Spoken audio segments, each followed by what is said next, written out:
Tinalikuran ako ng taong ipinaglaban ko. Habang nagtitiis ako sa lamig ng semento, habang hawak ang aking tiyan, hawak naman ni Marco ang kamay ng iba sa gitna ng karangyaan. Wala kang kwenta, Solana, sigaw ng kanyang ina.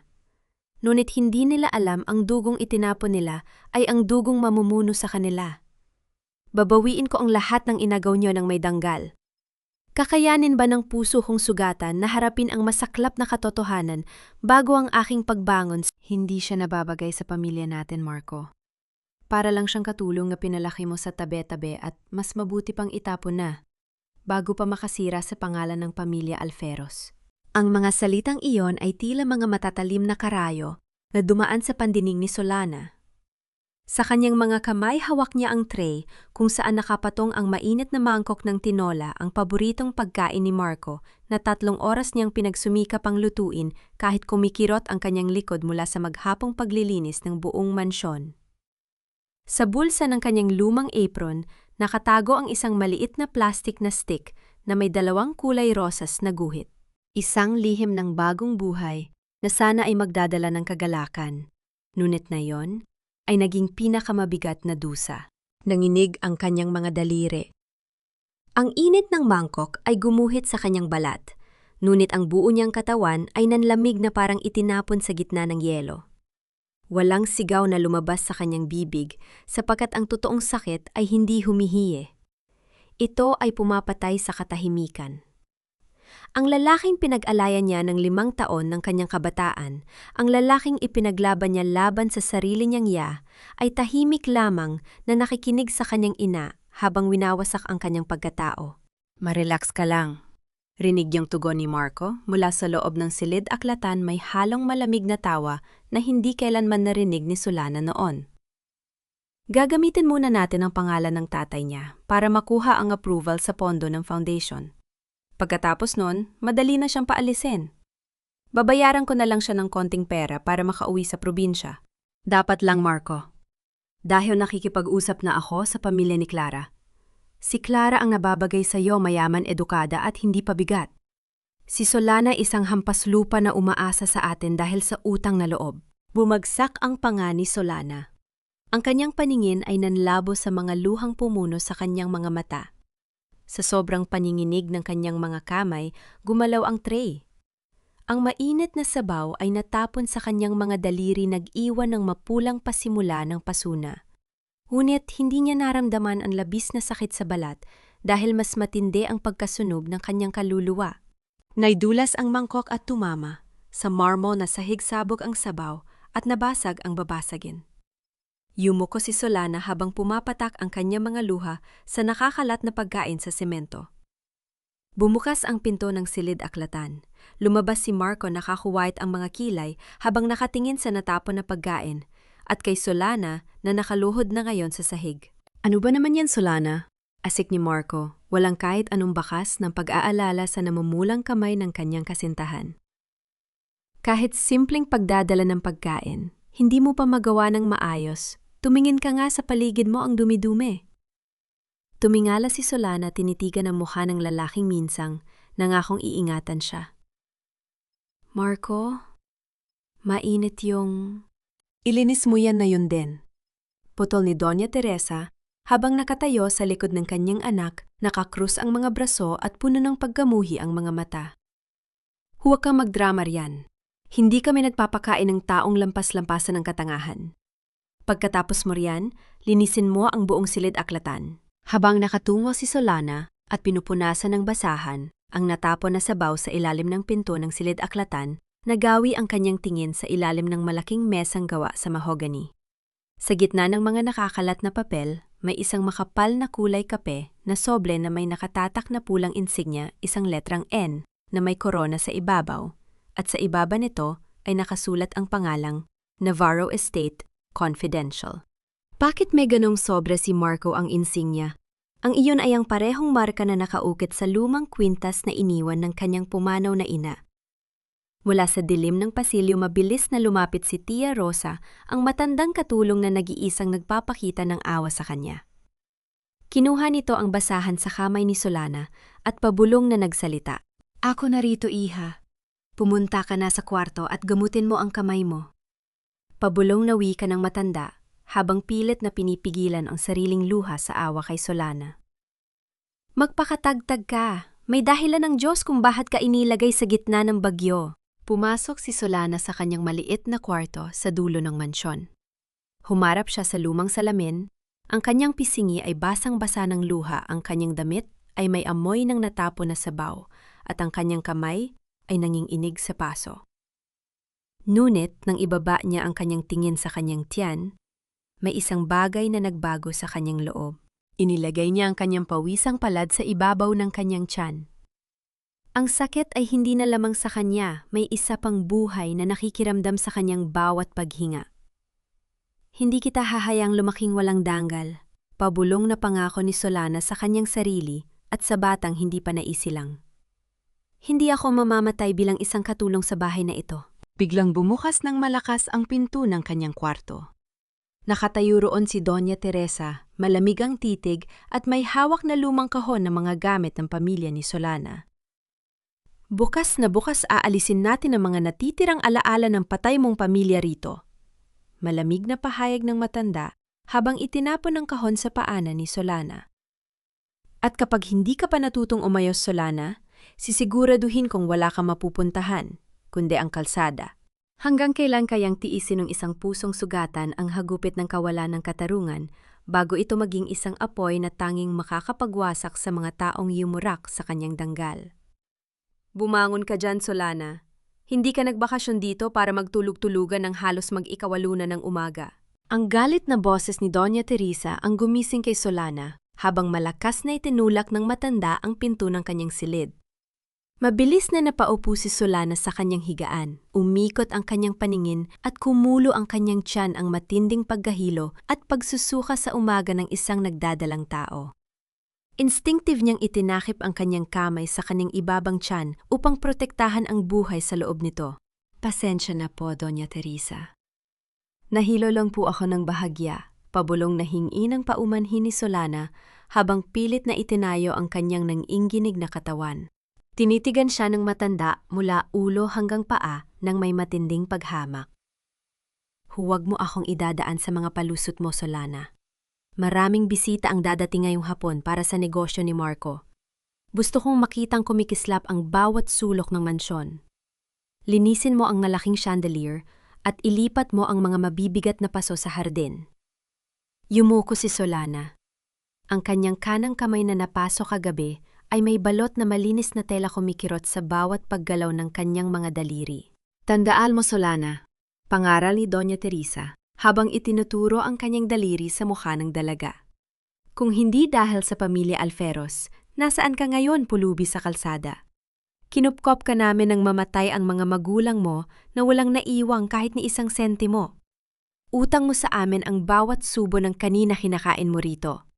Kaya huwag kang mag-aasta na parang reyna sa bahay na ito. Ang bawat salita ay parang latigo na humahagupit sa natitirang dignidad ni Solana. Utang na loob. Ang dalawang salitang yon ang naging matibay na tanikala na gumagapos sa kanya sa loob ng 5 taon. Pumikit siya ng mariin at huminga ng malalim. Para sa baby, kailangan ko magtiis muna habang naghanap ako ng paraan.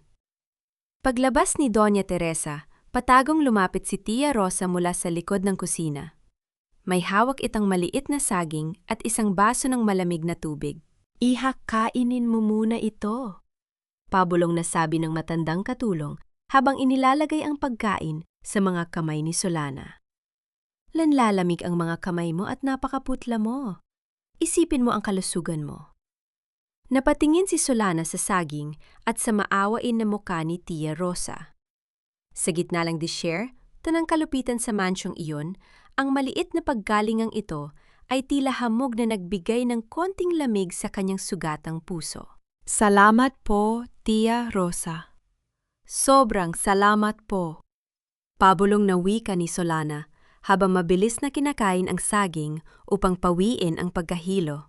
Habang nagpupuna si Solana ng mga muebles sa malaking sala, bumukas ang pangunahing pinto. Pumasok si Marco. Suot pa rin ito ang kanyang kasuotan kagabi, gulo-gulo ang buhok, at may daladalang amoy na agad na nagpabilis ng tibok ng puso ni Solana, ang mabangong amoy ng mamahaling pabango ng bulaklak ng sampagita at rosas. Hindi yon ang simpleng sabon na ginagamit ni Solana. Amoy yon ng ibang babae. Lumapit si Solana ng mahinahon. Marco, kagabi ka pa, hindi nakauwi, nag-alala ako. Umiwas ng tingin si Marco, halatang naiirita sa presence ng dalaga. Nagtrabaho ako sa opisina, Solana. Masyadong maraming ginagawa sa kumpanya. Huwag ka ng maraming tanong. Sino si Clara, Marco? Dahan-dahang tanong ni Solana. Ang kanyang boses ay nanginginig sa kabila ng pagsusumikap niyang maging matatag. Natigilan si Marco. Sumilip ang takot at galit sa kanyang mga mata bago ito pinalitan ng malamig na pagmamataas. Ano bang pinagsasasabi mo kung sino-sinong pangalan ang pinagsasabi mo dyan? Huwag ka nga masyadong lumapit sa akin, Solana. Amoy usok ka at amoy basahan. Linisin mo na lang yang nasa hall. Mabilis na tumalikod si Marco at umakyat sa hagdanan. Pinagmasdan ni Solana ang likod ng lalaki. Ang bawat hakbang nito, palayo ay ang pormal na pagputol ng huling tali ng tiwala na meron siya para rito. Biglang tumunog ang telepono sa ibabaw ng mesa sa sala. Dahil malapit si Solana, siya ang humawak sa receiver. Magandang umaga, Alferos Residence? Maingat na wika ni Solana. Magandang umaga po, sagot ng isang pormal na boses ng lalaki sa kabilang linya. Maari po bang makausap ang pamilya o tagapag-alaga ni Ginhawa Navarro? May kailangan po kaming ikumpirma mula sa Public Records Office ukol sa kanyang natitirang lupain at ari-arian sa probinsya. Ginhawa Navarro. Ang pangalan ng kanyang pumanaw na ina. Bago pa makapagsalita si Solana, mabilis na lumapit si Doña Teresa at ablot ang receiver mula sa kanyang kamay. Sino yan? Galit na sigaw ng Doña sa telepno. Walang ginhawa rito, maling numero ang tinawagan nyo. Huwag na kayong tumawag uli rito. Padabog na ibinaba ng matanda ang telepno. Humarap siya kay Solana, may halong takot at matinding hinala sa kanyang mga mata. Bakit mo sinasagot ang telepno? Sabi ko sa'yo maglinis ka? Tinatanong po nila ang pangalan ng nanay ko. Walang interes ang kahit sino sa patay mong ina. Putol ni Doña Teresa. Dalhin mo ang mamahaling porcelain vase na yan sa silid ko ngayon din. Inituro ng matanda ang isang matangkad at mabigat na antique vase na nakatayo sa gilid ng hagdanan. Binuhat ni Solana ang paso. Mabilis na kumalat ang kirot sa kanyang napasong kamay at ang bigat ng paso ay nagdulot ng matinding presyon sa kanyang tiyan. Ang kanyang paningin ay magsimulang magdilim. Lumabas ang malamig na pawis sa kanyang no. Bilisan mo? Sigaw ni Doña Teresa mula sa itaas ng hagdanan. Nanginig ang mga tuhod ni Solana. Ang paligid ay umikot ng mabilis. Dulas. Nawala ng lakas ang kanyang mga daliri. Ang mamahaling plorera ay bumagsak sa marmol na sahig at nadurog sa daan-daang maliliit na piraso. Ang tunog ng pagkabasag ay umalingaw-ngaw sa buong mansyon. Ang plorera ng lola ko, tili ni Doña Teresa habang mabilis na bumaba ng hagdan. Ang kanyang mukha ay namumula sa matinding galit. Walang kwentang babae ka, salot ka talaga sa pamilyang ito. Mabilis na itinaas ni Doña Teresa ang kanyang kamay, nanlilisik ang mga mata at buong lakas na iwinagay ay ito pataba upang sampalin ang maputlang mukha ni Solana. Huwag na huwag mo akong hahayaang saktan, Doña Teresa. Ang mga salitang yon ay hindi lumabas sa bibig ni Solana, kundi nanatiling sigaw sa loob ng kanyang dibdib habang nakapikit siya at naghihintay sa hagupit ng palad ng matanda. Ngunit bago pa man dumapo ang sampal, isang matatag na kamay ang humawak sa pulso ni Doña Teresa mula sa gilid. Tigil na, Teresa. Huwag mong madumisan ang mga kamay mo sa isang alipin. Malamig, ngunit otoritaryang boses ng isang matandang lalaki ang pumutol sa tensyon sa bulwagan. Napatigil si Doña Teresa. Nang linggunin niya kung sino ang humawak sa kanya, bahagyang umurong ang galit sa kanyang mukha at napalitan ng pilit na ngiti. Don Alejandro, ikinalulugod ko po ang inyong pagbisita. Pasensya na sa aberya sa sala. Masyado kasing pabaya ang babaeng ito. Si Don Alejandro ay ang pinakamatandang kasosyo sa negosyo ng pamilya Alferos, isang makapangyarihang tao sa industriya na may matalas na mga mata at kulay pilak na buhok. Sumulyap si Don Alejandro kay Solana na nakaluhod pa rin sa sahig sa tabi ng mga bubog habang hawak-hawak ang kanyang tiyan. May kakaibang kislap sa mga mata ng matanda nang mapansin ang lumang kwintas na bahag yung sumilip sa kwelyo ng damit ni Solana. Isang magandang binibini, ngunit mukhang hindi nababagay sa maruming sahig na ito, sabi ni Don Alejandro habang nakatitig ng diretsyo kay Solana. Teresa, ang mga katulong ay pinakikitunguhan ng may dignidad, lalo na kung may dala silang potensyal. Hindi naintindihan ni Solana ang ibig sabihin ng matanda, ngunit mabilis siyang pinatayo ni Tia Rosa na nagmamadaling lumabas mula sa kusina bitbit ang walis at dustpan. Tulungan na kita, iha. Pumasok na muna tayo sa kusina. Pabulang na wika ni Tia Rosa habang inaalalayan si Solana na makatayo-palayo sa galit na mukha ni Doña Teresa. Nang makarating sila sa ligtas na dingding ng kusina, inabutan ni Tia Rosa si Solana ng isang basong tubig.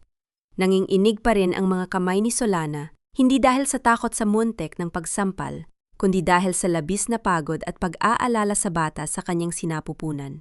Tia Rosa, pabulong na tanong ni Solana habang nakatingin sa labas ng bintana kung saan nag-uusap pa sina Don Alejandro at Doña Teresa. Bakit po ba parang takot na takot si Doña Teresa sa mga tao sa labas? Ngunit napakatapang niya sa akin. Hinaplos ng matanda ang likod ni Solana. Dahil ang mga taong yon ay may kapangyarihan at yaman, iha. Ang pamilya Alferos ay baon na sa utang. Kung hindi dahil sa proyektong hawak mo noon na ipinangalan kay Marco, matagal na silang nadeklara ng pagkabangkarot. Ginagamit ka lamang nila habang may pakinabang ka pa. Isang malamig na ngiti ang sumilip sa labi ni Solana. Ang awa sa sarili ay unti-unting napalitan ng isang malamig at matalas na katotohanan. Ginagamit nila ako panahon na para malaman nila kung sino ang totoong nagmamay-ari ng lakas sa bahay na ito.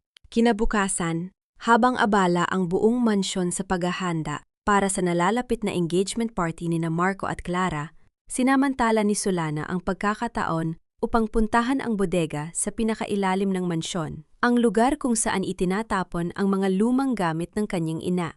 Madilim at maalikabok ang silid. Pinunasan ni Solana ang sapot ng gagamba sa isang lumang kahoy na baul. Nang buksan niya ito, bumungad sa kanya ang mga lumang litrato, isang kwaderno na may sulat kamay ng kanyang ina, at isang mabigat na metal na kahon na nakalock. Kinuha niya ang maliit na susi na nakasabit sa kwintas na ibinigay ng kanyang ina, ang parehong kwintas na may insignia ng Navarro Estate. Isinuot niya ito ng buong higpit. Nang ipasok niya ang susi sa kandado, ng metal na kahon tumunog ito ng marahan. Sa loob ng kahon ay may nakatagong mga dokumento, ang orihinal na titulo ng lupa kung saan nakatayo ang mansyon ng Alferos, isang kopya ng huling-huling hiling ng kanyang lolo na nagmamay-ari ng buong Navarro Group, at isang sulat na nagsasabing ang lahat ng ari-arian ay ililipat sa kanyang pangalan sa sandaling sumapit siya sa kanyang ika-25 taon na mangyayari sa susunod na linggo. Nanlalaki ang mga mata ni Solana habang binabasa ang mga papeles. Ang pamilya Alferos ay hindi lamang nangutang sa kanila. Ang buong mansyon na tinitirhan nila, ang mga sasakyan at ang kumpanya ay nakapangalan sa pamilya Navarro. Ang ibig sabihin nito, si Doña Teresa at si Marco ay walang iba kundi mga umuupa na nag-aastang may-ari sa lupang pag-aari niya. Kaya pala gano'n na lamang nila akong gustong alisin sa landas nila. Bulong ni Solana sa sarili, ang kanyang boses ay may halong malamig na tagumpay. Biglang bumukas ang pinto ng bodega. Isang anino ang pumasok habang bitbit ang isang flashlight. Si Marco. Anong ginagawa mo rito sa dilim, Solana? Tanong ni Marco na may halong hinala habang lumalapit sa kanya, ang amoy ng alak ay mabata sa kanyang hininga. Tumayo si Solana. Hawak-hawak niya ang metal na kahon sa kanyang likuran. Ngunit ang kanyang tindig ay tuwid na tuwid, wala nang bakas ng takot o panginginig. Naghahanap lang ng mga naiwang alaala ng nanay ko, Marco. Kalmadong sagot ni Solana. Mga alaalang balang araw ay ipapaalala sa inyo kung sino talaga ang nagmamay-ari ng bahay na ito. Napakunot ang noo ni Marco at lumapit upang agawin ang hawak niya. Anong pinagsasasabi mo rin akin na yan? Wala kang karapatang maghalukay dito?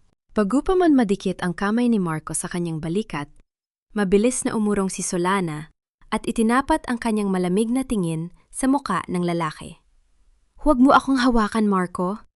Mariing utos ni Solana, ang kanyang boses ay may bigat na nagpatigil kay Marco sa pag-abot sa kanya.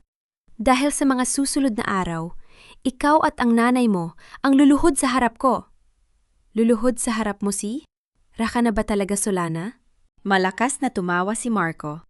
Ngunit sa likod ng kanyang mga ngiti ay may bahid ng kaba na hindi niya maitago sa kanyang mga mata.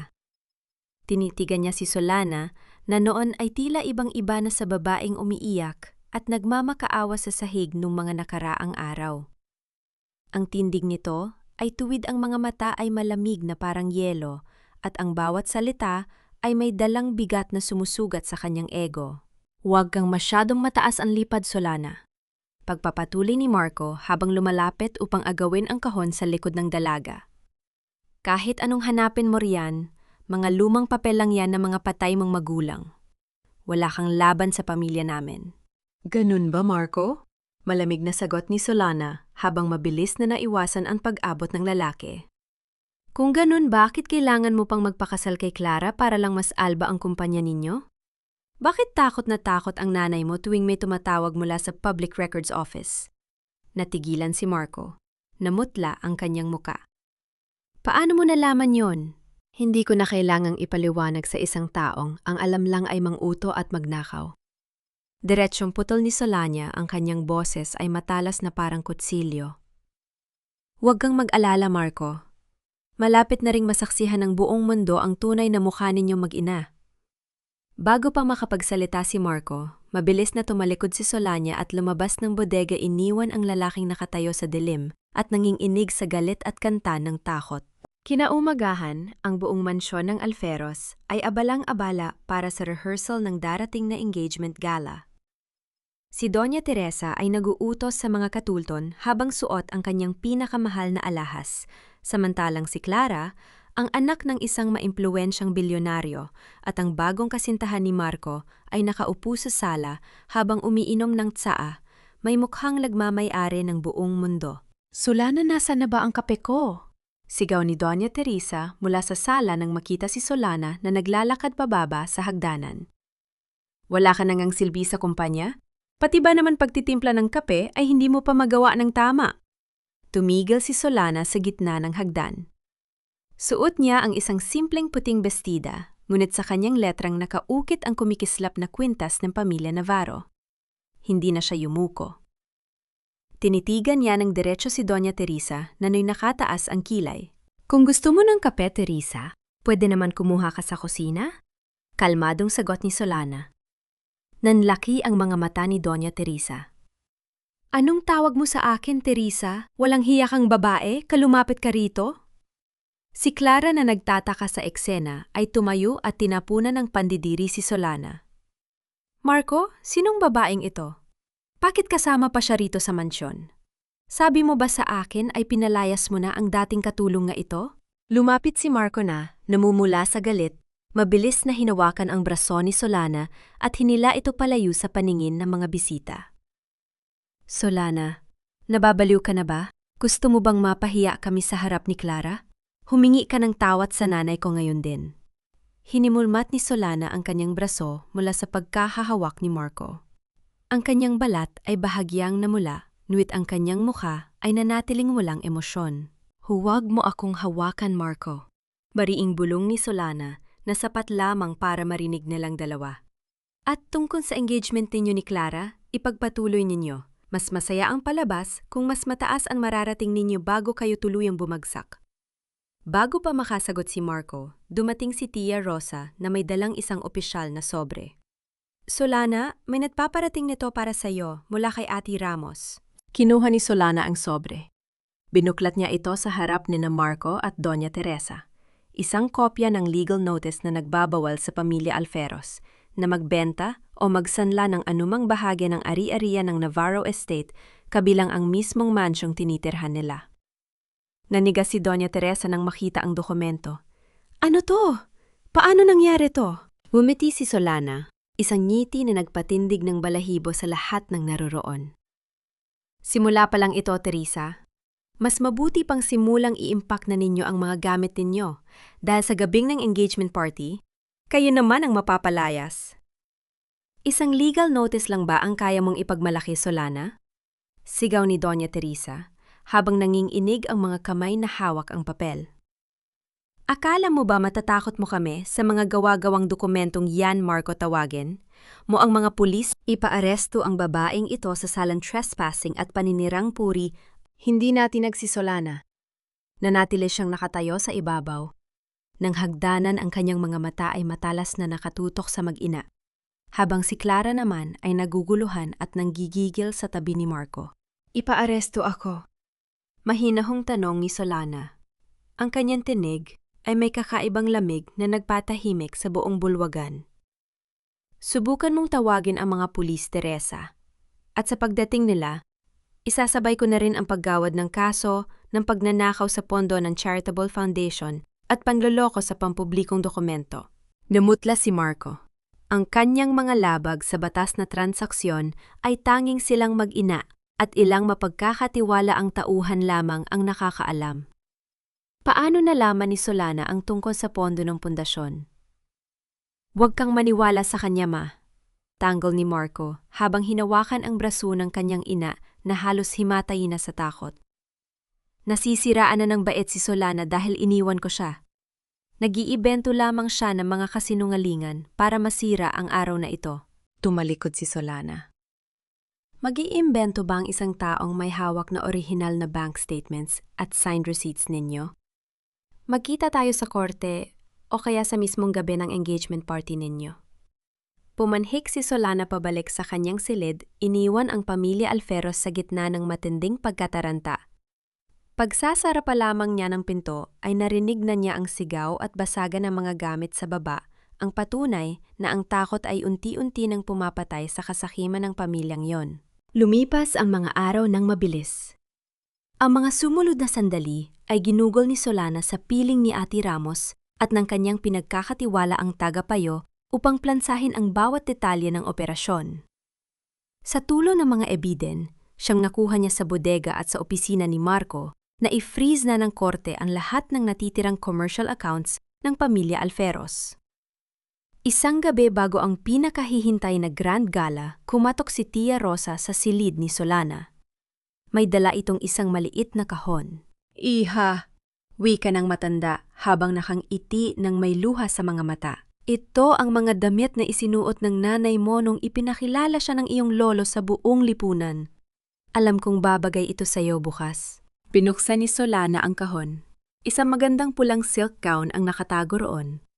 May bordang ginto na sumisimbo sa danggal at kapangyarihan ng pamilya ng Navarro. Sinubo niya ito.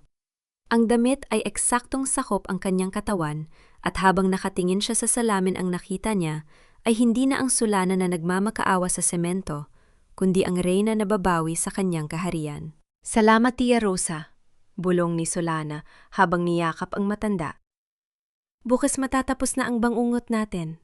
Ang malaking bulwagan ng Manila Grand Hotel ay nagliliyab sa liwanag ng libo-libong kristal na chandelier.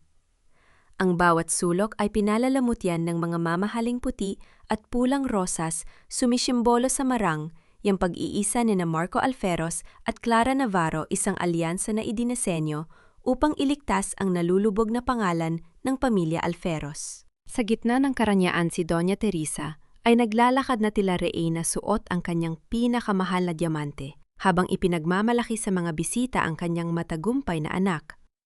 Si Marco naman ay nakatayo sa tabi ni Clara, ngunit ang kanyang mga mata ay pabalik-balik sa pintuan ng bulwagan balisa at hindi mapakali. Ang bawat tulog ng sapatos na tumatama sa sahig ay nagpapatibok ng kaba sa kanyang dibdib. Bakit parang kinakabahan ka, Marco? Tanong ni Clara, habang nakangiti sa mga mamamahayag na kumukuha ng kanilang litrato. Magiging maayos ang lahat. Ngayon pa ba tayo kakabahan Nasa atin ang atensyon ng buong high society? Wala lang ito, Clara. Pilit na niiti ni Marco, ngunit ang kanyang mga kamay sa loob ng bulsa ay mahigpit na nakakompresyon. Sa labas ng bulwagan sa loob ng isang itim na lumalagos na sasakyan, tahimik na nakatitig si Solana sa kanyang refleksyon sa salamin. Suot niya ang pulang silk gown na may burdang ginto na minana pa niya sa kanyang ina. Ang kanyang buhok ay nakatirintas ng elegan at sa kanyang letrang nakasabit ang kwintas ng pamilya Navarro na nagniningning sa ilalim ng madilim na ilaw ng kotse. Lumingon si Ate Ramos na nasa tabi niya. "Handa ka na ba, Solana?" Huminga ng malalim si Solana. Hinawakan niya ng marahan ang kanyang tiyan at bumulong, "Para sa atin ito, anak." Ibinaba ni Ate Ramos ang hawakan ng pinto. Bumukas ang pinto ng kotse at sabay nilang tinahak ang pulang karpet patungo sa malaking pinto ng Grand Ballroom. Sa loob ang musika ay tumutugtog ng mahina nang biglang tumigil ang banda.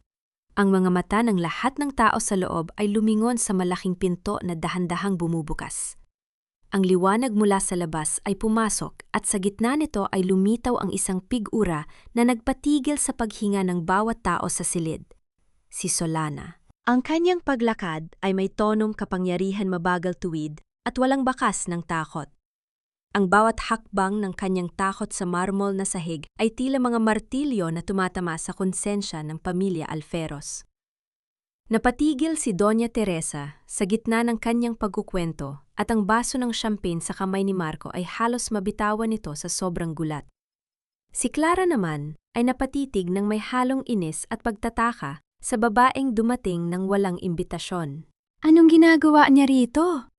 Nanggigigil na bulong ni Doña Teresa habang mabilis na lumapit-palapit sa pintuan, pilit na pinipigilan ang galit sa harap ng mga bisita. "Sino ang nagpapasok sa hampas lupang yan?" Hindi sumagot si Solana. Tumigil siya ilang metro ang layo mula sa mag-ina. Humarap siya sa mikropono na nakatayo sa gitna ng stage kung saan nakapaskil ang malaking tarpaulin ng mukha ni na Marco at Clara. "Magandang gabi sa inyong lahat." Simula ni Solana. Ang kanyang boses ay malinaw, mahinhin ngunit umalingaw-ngaw sa buong bulwagan ng walang mikropunong pampalakas. "Humihingi ako ng ilang minuto ng inyong oras upang isiwalat ang tunay na kwento sa likod ng marang, yang gabing ito. Pahintulutan niyo akong ipakilala ang aking sarol sa inyong lahat." Patuloy ni Solana, habang ang kanyang boses ay walang panginginig na umalingaw-ngaw sa bawat sulok ng marang, yang bulwagan. "Ako si Solana Navarro, ang nag-iisang tagapagmana ng pamilya Navarro at ng buong Navarro Group." Isang malakas na bulungan ang agad na kumalat sa gitna ng mga bisita. Ang mga mamamahayag at negosyante ay nagpalitan ng tingin hindi makapaniwala sa kanilang narinig.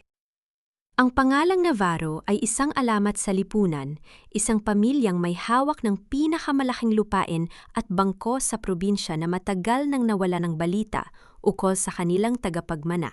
Navarro, sigaw ni Doña Teresa habang pilit na itinutulak ang mga gwardiya upang lumapit sa stage. "Magsinungaling ka pa, Solana. Isang katulton ka lang na pinakain at kinukko ng pamilya ko dahil sa awa guard ilabas ang babaeng yan ngayon din." Ngunit bago pa man makahakbang ang mga gwardiya, tumayo si Ate Ramos sa tabi ni Solana at itinaas ang isang opisyal na kopya ng court order na may tatak ng Supreme Court. Sinumang humawak sa kasalukuyang presidente at chairwoman ng Navarro Group ay haharap sa kasong assault at obstruction of justice. Malamig na banta ni Ate Ramos. Ang lahat ng papeles na nagpapatunay sa kanyang pagkatao ay pormal nang nairehistro at naisumite sa korte ngayong hapon. Namutla si Marco. Ang kanyang mga labi ay nanginig habang nakatingin kay Solana. Ang babaeng ginawa niyang katulan sa loob ng 5 taon, ang babaeng itinapon at ininsulto ng kanyang ina ay ang mismong tao pala na may hawak ng kanilang kapalaran. At hindi lang yan, patuloy ni Solana habang itinuro ang malaking LED screen sa likod ng stage. "Gusto ko ring ipakita sa inyo kung paano ginamit ng pamilya Alferos ang aking pangalan at ang pondo ng pampublikong charitable foundation upang takpan ang kanilang mga personal na utang at illegal na negosyo." Sa isang iglap ang malaking screen na dapat ay magpapakita ng mga letra, tunay na Marco at Clara ay nagbago. Lumabas dun ang mga kopyang mga bank transfer, mga peking lagda ni Marco, at ang mga lihim na recording ng boses ni Doña Teresa habang pinaplanong alisin si Solana pagkatapos makuha ang kanyang ari-arian. Ilang taon ninyo akong ginawang alipin sa sarili kong bahay. Wika ni Solana, habang nakatitig ng diretso sa mga mata ni Doña Teresa. Pinagkatiwalaan ko kayo, ngunit ibinalik ninyo sa akin ay panlilinlang panlalait. At ang pagnanais na alisin ang bata sa aking tiyan. Nagulat ang buong madla sa huling sinabi ni Solana. Si Clara, na nakatayo sa tabi ni Marco ay napatingin sa tiyan ni Solana at pagkatapos ay, kay Marco na wala nang maipagkaila. Nagdadalang tao ka? Sa anak ko, pabulong at gulat na tanong ni Clara kay Marco. Isang malaking kasinungalingan ang lahat ng ito. Sabi mo ay wala kang ibang babae? Mabilis na isinampal ni Clara ang kanyang kamay sa mukha ni Marco bago tumakbo palayo kasama ang kanyang mga magulang. Ang pamilya ng dalaga ay agad na nagdeklara sa harap ng media na pinuputol na nila ang anumang ugnayan sa pamilya Alferos. Sa gitna ng kaguluhan, pumasok ang ilang pulis na may dalang warrant of arrest. Marco Alferos at Teresa Alferos, pahayag ng opisyal ng pulisya, inaaresto kayo sa salang plunder, estafa at falsification of public documents batay sa kasong isinampa ng pamilya Navarro. Naiwan si Doña Teresa na napaluhod sa sahig, umiiyak at nagmamakaawa, habang si Marco naman ay pilit na pumipiglas sa mga pulis, ngunit walang nagawa ng ipasa ang formal na panyapak sa kanyang mga kamay. Tinitigan sila ni Solana mula sa itaas ng stage. Walang galit sa kanyang mukha, kundi isang malalim na pakiramdam ng kapayapaan at katarungan. Ang malamig na hangin sa labas ng Manila Grand Hotel ay tila naglinis sa mabigat na dibdib ni Solana habang lumalabas siya mula sa bulwagan. Sa kanyang likuran ang mga flash ng kamera at ang mga sigaw ng mga mamamahayag ay nagpatuloy. Ngunit hindi na siya lumingon pa. Ang gabi na dapat ay naging rurok ng tagumpay ng pamilya Alferos ay naging gabi ng kanilang formal na pagbagsak. 4 na buwan ang mabilis na lumipas.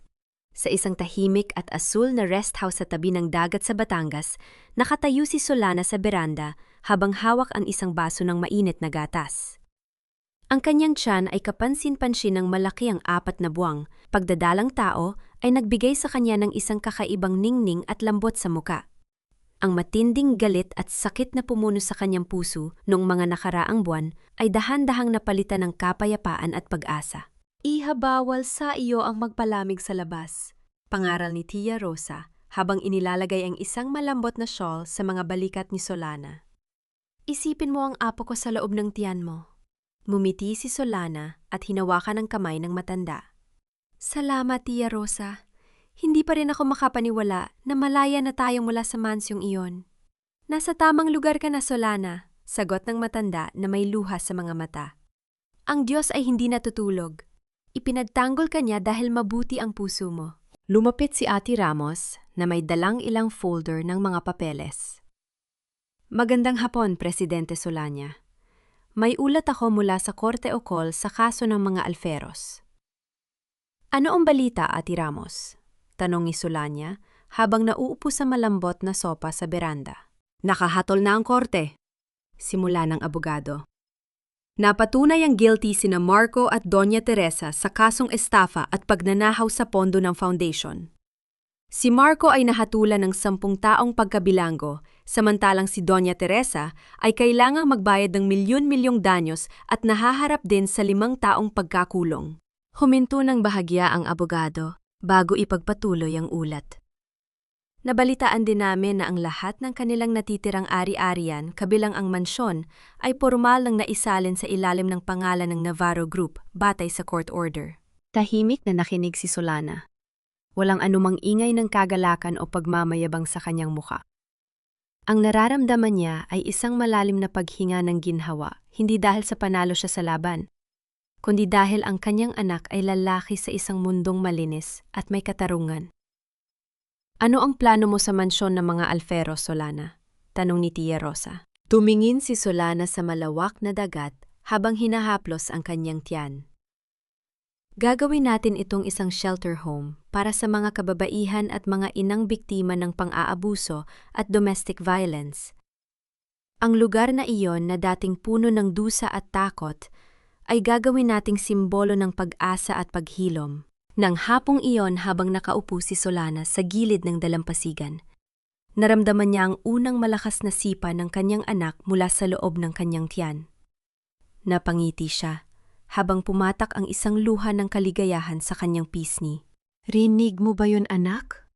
Pabulong na wika ni Solana sa hangin. "Malaya na tayo at hinding-hindi na muling may makakatapak sa ating danggal." Lumipas ang 3 buwan. Ang tag-araw ay pinalitan ng maaliwalas na simoy ng hangin sa buwan ng Disyembre. Sa loob ng malaking silid ng St. Luke's Medical Center, pinalilibutan ng mga puting rosas at malambot na ilaw ang higaan kung saan nakahiga si Solana. Sa kanyang mga bisig na kabalot sa isang malambot na rosas na kumot ay ang isang napakagandang sanggol na babae. Ang maliit na mukha ng bata, ang munting ilong at ang maitim na buhok ay tila isang anghel na bumaba mula sa langit. "Napakaganda ng apo ko!" Pabulong na wika ni Tia Rosa habang pinupunasang ang kanyang luha sa gilid ng mata. "Hawak mo na ang iyong tagumpay, Solana." Ngumiti si Solana habang dahan-dahang hinahalikan ng ng kanyang anak. Ang pangalan niya ay Esperanza Navarro. Dahil sa gitna ng pinakaamdilim na bagyo ng aking buhay, siya ang naging pag-asa ko. Habang masayang pinagmamasdan ni Tia Rosa at Ate Ramos ang sanggol, may kumatok ng marahan sa pinto ng silid. Bumukas ito at lumitaw ang isang lalaking nakasuot ng simpleng barong, si Don Alejandro. May hawak na isang maliit na kahon ang matanda habang dahan-dahang lumalapit sa higaan ni Solana. "Magandang araw, Hija," malambing na bati ni Don Alejandro. "Patawarin mo ako kung naging istorbo ako sa inyong kaligayahan." "Don Alejandro," bati ni Solana ng may respeto. "Napakabuti ninyo at binisita nyo kami." Umupo ang matanda sa tabi ng higaan at tinitigan ang munting mukha ni Esperanza. "Naparito ako, hindi lamang upang batiin ka sa iyong pagsilang, kundi upang iabot sa iyo ang huling habilin ng iyong lolong, aking matalik na kaibigan." Inabot ni Don Alejandro ang kahon kay Solana. Nang buksan ito ni Solana, nakita niya ang isang lumang litrato ng kanyang ina nung bata pa ito, kasamang isang gintong relo at isang sulat na may luma na, ngunit malinaw pa ring sulat kamay. "Matagal ang alam ng iyong lolo ang tungkol sa iyong pag-iral, Solana?" Paliwanag ni Don Alejandro habang nakatingin sa malayo. Ngunit bago siya pumanaw, nakiusap siya sa akin na ibigay lamang sa iyo ang natitirang bahagi ng kanyang personang ngayaman, sa sandaling mapatunayan mo na meron kang lakas ng loob na tumayo sa sarili mong mga paa nang hindi umaasa sa pangalan ng pamilya. At ginawa mo yon ng may buong danggal. Nabasa ng luha ang mga mata ni Solana habang binabasa ang mga huling salita ng kanyang lolo sa sulat. Ang tunay na yaman ng isang Navarro ay hindi ang ginto o lupa, kundi ang katatagan ng puso na marunong magmahal at magpatawad. "Salamat po, Don Alejandro," bulong ni Solana. "Ikaw ang tunay na ilaw ng pamilya Navarro, Solana," sagot ng matanda habang hinawakan ang kanyang kamay. "At tinitiyak ko sa iyo, ang iyong anak ay lalaking may ipagmamalaking ina." Nang gabing iyon, habang tahimik na natutulog si Esperanza sa kanyang tabi, nakatingin si Solana sa labas ng bintana ng ospital kung saan nagniningning ang mga bituin sa kalangitan. Naramdaman niya ang isang malalim na pakiramdam ng kabuuan. Wala na ang kirot, wala na ang galit. Ang natira na lamang sa kanyang puso ay ang purong pag-ibig para sa kanyang anak at ang kapayapaang matagal niyang ipinagdasal. 1 taon ang mabilis na lumipas. Ang dating malamig at nakakatakot na mansyon ng pamilya Alferos ay nagbago ng tuluyan. Ang mga pader na dating saksi sa panlalait at luha ni Solana ay nakapinta na ngayon sa malambot na kulay ng krem at bughaw. Sa gitna ng malawak na bakuran, kung saan dating itinapon ang mga gamit ng pamilya ni Solana, ay mayroon ng mga swinging chair makukulay na bulaklak at isang malaking playground para sa mga bata. Ito na ngayon ang Esperanza Women and Children's Shelter, isang tahanan na nagbibigay ng pagkain-tirahan at libreng tulong legal sa mga inang biktima ng pang-aabuso at domestic violence. Sa gitna ng bulwagan, nakatayo si Solana habang nakasuot ng simpleng puting blusa at maong na pantalon. Ang kanyang buhok ay nakatali ng maayos at ang kanyang muka ay puno ng ngiti habang nakatingin sa 10 kababaihan na masayang nag-uusap habang nag-aaral ng pananahi sa tulong ni Tia Rosa. Mama, mama. Isang munting boses ang umalingaw-ngaw mula sa pinto. Tumakbo pumasok ang isang maliit na batang babae na may 2 taong gulang, na suot ang isang munting dilaw na bestida at may hawak na maliit na bulaklak ng sampagwita. Si Esperanza. Mabilis na lumuhod si Solana at ibinuka ang kanyang mga bisig upang saluhin ang kanyang anak. Niyakap niya ng mahigpit ang bata at hinikan ang magkabilang pisngi nito. Ang bango-bango naman ng baby ko. Malambing na wika ni Solana habang tumatawa ang bata. Tingnan mo, Solana, wika ni Tia Rosa habang lumalapit sa kanila. Ang dating bahay na puno ng dusa ay naging tahanan na ng mga ngiti at pag-asa. Kung nakikita ka lang ng ina mo ngayon, tiyak na napakasaya niya sa kinaroroonan niya. Inangat ni Solana ang kanyang tingin sa malaking larawan ng kanyang ina na nakabitay sa gitna ng sala. Ginawa natin ito para sa kanya, Tia Rosa. At para sa lahat ng kababaihang minsang naniwala na wala na silang halaga. Habang nagpapatuloy ang kasiyahan sa loob ng shelter, lumapit si Ate Ramos na may hawak na isang sobre.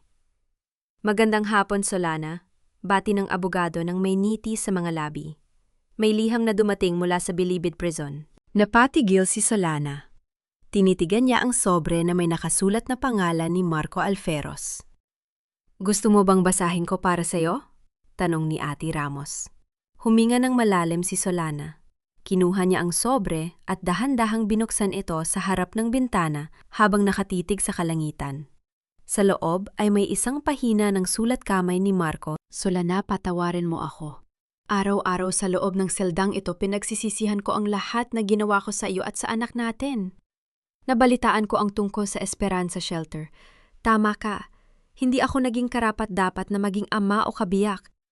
Hindi ako humihingi na balikan mo ako. Nungit ipinagdadasal ko na maging maligaya ka at ang anak natin patawad. Binasa ni Solana ang sulat nang walang anumang galit o pait sa kanyang puso. Dahan-dahan niyang itiniklop ang papel at inagaw ang hangin sa labas ng bintana. Pinatatawad ko na siya. Pabulong na wika ni Solana sa kanyang sarili. Hindi para sa kanya, kundi para sa sarili kong kapayapaan. Ang hapon sa Batangas ay napapalibutan ng kulay gintong liwanag mula sa palubog na araw. Sa gilid ng dalampasigan, kung saan ang mga alon ay marahang humahalik sa pino at puting buha, inaglalakad si Solana habang nakayapak. Hawak niya sa kanyang kanang kamay ang maliit na kamay ni Esperanza, na masayang tumatalon-talon habang hinahabol ang mga maliliit na bula ng tubig dagat. Sa likod nila ilang metro, ang layo ay nakaupo si Tia Rosa, sa ilalim ng puno ng niyog habang naghahanda ng merienda, kasama ang ilang kababaihan mula sa shelter. Ang kapaligiran ay puno ng katahimikan at tawanan isang larawan ng perpektong kapayapaan na matagal na ipinagkait kay Solana. Mama, look! Shell! Masayang sigaw ng maliit na si Esperanza habang ipinapakita ang isang makinang na shell na nakuha niya sa buhangin. Lumuhod si Solana at kinuha ang shell mula sa munting kamay ng anak. Napakaganda, anak, parang ikaw. Para sa'yo yan, Mama. Wika ng bata bago niyakap ang leeg ni Solana at hinalikan ang kanyang pisingi. Napayak si Solana hindi dahil sa lungkot, kundi sa labis na kagalakan na pumuno sa kanyang buong pagkatao. Sa loob ng maraming taon, naniwala siya na ang kanyang buhay ay nakatadhana lamang sa dusa panlait at pagiging victim ng ibang tao. Ngunit sa sandaling nagdesisyon siyang lumaban at protektahan ang kanyang danggal, ang buong mundo ay nagbago. Isang pamilyar na hakbang ang narinig ni Solana sa kanyang likuran. Nang lingunin niya, nakatayo roon si Ate Ramos, nakaswal na damit at may dalang isang simpleng bouquet ng mga puting bulaklak ng daisy. Magandang hapon, Solana, nakangiting bati ng abogado. Ate Ramos, gulat. Ngunit masayang bati ni Solana habang tumatayo. Bakit napadalaw ka? May problema ba sa mga kaso sa kumpanya? Umiling ang abogado at inabot ang mga bulaklak sa kanya. Walang problema, Presidente Solana. Naparito ako hindi bilang abogado mo, kundi bilang isang taong matagal nang humahanga sa iyong katatagan at kabutihan. Tinitigan ni Solana ang mga bulaklak at pagkatapos ay ang tapat at maawain na mga mata ni Ate Ramos. Sa mga nakaraang taon, ang abogadong ito ay hindi lamang naging tagapagtanggol ng kanyang mga karapatan sa korte, kundi naging isang matatag na pader na nagpo-protect sa kanila ni Esperanza nang walang anumang hinihiing kapalit. Salamat, Gabriel. Pabulong na wika ni Solana, ginagamit ang totoong pangalan ng abogado sa unang pagkakataon. Mumiti si Gabriel at lumuhod upang makipagtawanan kay Esperanza na agad namang kumapit sa kanyang binti. Tinitigan ni Solana ang dalawa. Sa unang pagkakataon sa kanyang buhay, naramdaman niya na ang hinaharap ay hindi na isang nakakatakot na dilim, kundi isang maaliwalas na landas na puno ng pag-ibig, respeto at bagong simula. Tumingin si Solana sa malawak na kalangitan habang ang araw ay tuluyang lumubog sa ugnayan ng dagat at langit. Ang mga sugat ng nakaraan ay nagbago na at naging mga munting bakas ng katapangan mga patunay ng isang babae gaano man ibaba at apak-apakan ng mundo ay laging may kakayahang bumangon magpatawad at lumipad ng may buong danggal. Sa gitna ng malawak na hardin ng Esperanza Shelter sa Batangas, ang simoy ng hangin ay nagdadala ng amoy ng mga puting sampagita at sariwang halaman. 5 taon na ang nakalipas mula noong gabing buong tapang na itinapon ni Solana ang tanikala ng panilinlang at baluktinhan na gumapos sa kanya sa mansyon ng mga Alferos. Ngayon ang lugar na ito ay hindi lamang isang gusali. Ito ay naging simbolo ng muling pagkabuhay para sa higit daan-daang kababaihan at mga bata na minsang nawala ng boses at pag-asa. Sa ilalim ng malaking puno ng mangga nakaupo si Solana, habang pinagmamasdan ang kanyang 7 taong gulang na anak na si Esperanza na masayang naglalaro kasama ang iba pang mga bata. Ang bawat halahak ng kanyang anak ay tila isang melody, yung nagpapatunay na ang bawat luhang pumatak sa kanyang mga mata ng araw ay may kapalit na walang katapusang kagalakan. Sa tabi niya nakaupo si Gabriel, ang lalaking hindi kailanman humiling ng mabilis na kapatawaran o pagmamahal, kundi tahimik na naglingkod bilang pader ng proteksyon at respeto sa kanyang buhay. Sa kanilang mga kamay ay nakasabit ang 2 simpleng gintong singsing, isang patunay ng isang pag-ibig na itinayo hindi sa pagnanasa, kundi sa malalim na paggalang at tiwala. Si Taya Rosa naman ay masayang nagpapakain ng mga bata sa malapit na mesa. Ang kanyang mukha ay puno ng kapayapaan at kaligayahan sa kanyang huling mga taon sa lupa. Sa sandaling ito, kung tatanungin si Solana ng 3 mahahalagang tanong ukol sa kanyang buhay, ito ang kanyang magiging tugon. Una, pinatawad na ba niya ang mga gumawa sa kanya ng masama? Oo. Pinatawad na ni Solana sina Marco at Doña Teresa. Ang pagpapatawad na yon ay hindi nangangahulugang ibinalik niya ang mga ito sa kanyang buhay o pinalabas sa nararapat na parusa ng batas, kundi pinakawalan na niya ang lasunang-put sa kanyang sariling dibdib.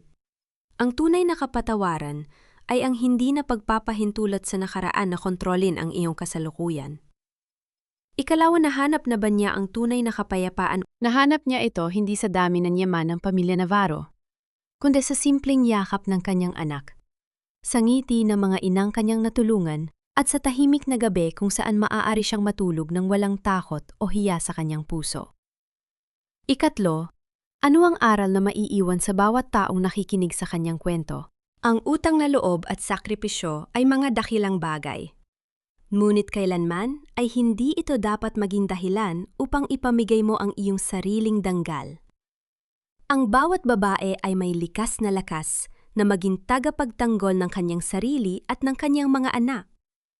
Gaano man kadilim ang gabi at gaano man kabigat ang bagyo, laging may umagang naghihintay para sa mga taong marunong magmahal ng may katapatan at buong tapang na lumalaban para sa katarungan. Yumuko si Solana at pabulong na nanalangin habang nakatingin sa maaliwalas na kalangitan. Salamat sa bawat sugat na naging aral, sa bawat luha na naging pag-asa at sa pag-ibig na nagpagaling sa aking kaluluwa. Hawak ang kamay ni Gabriel at ng kanyang anak na si Esperanza Naglakad si Solana patungo sa liwanag ng bagong umaga, isang babaeng malayo buo at may walang katapusang danggal.